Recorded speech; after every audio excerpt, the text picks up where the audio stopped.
Breaking news చూస్తున్నాం. ఇటీవల republic day సందర్భంగా పద్మ అవార్డులని ప్రకటించారు. ఇక దేశవ్యాప్తంగా 5కి పద్మ విభూషణ్ అవార్డులు, 17 మందికి పద్మభూషణ్ అవార్డులు, 110 మందికి పద్మశ్రీ అవార్డులు ప్రకటించారు. ఇందులో భాగంగా మెగాస్టార్ చిరంజీవికి భారతదేశ రెండో అత్యున్నత అవార్డు పద్మ విభూషణ్ ని ప్రకటించింది కేంద్ర ప్రభుత్వం.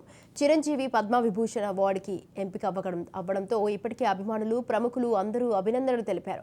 అయితే కొన్ని రోజుల క్రితమే పద్మ అవార్డులకు ఎంపికైన వారికి రాష్ట్రపతి ద్రౌపది ముర్ము చేతుల మీదుగా అవార్డులని అందించారు. అప్పుడు కొంతమంది అవార్డుని అందుకోగా ఇవాళ మిగిలిన వారికి ఈ అవార్డులని అందివ్వనున్నారు. దీంతో మెగాస్టార్ చిరంజీవి పద్మ విభూషణ్ అవార్డుని రాష్ట్రపతి చేతుల మీదుగా అందుకోవడానికి ఢిల్లీ బయలుదేరారు.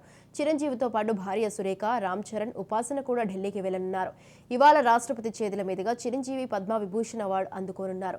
దీంతో చిరంజీవి పద్మ విభూషణ్ అవార్డు అందుకోవడానికి చూడటానికి అభిమానులు ఆసక్తిగా ఎదురు చూస్తున్నారు.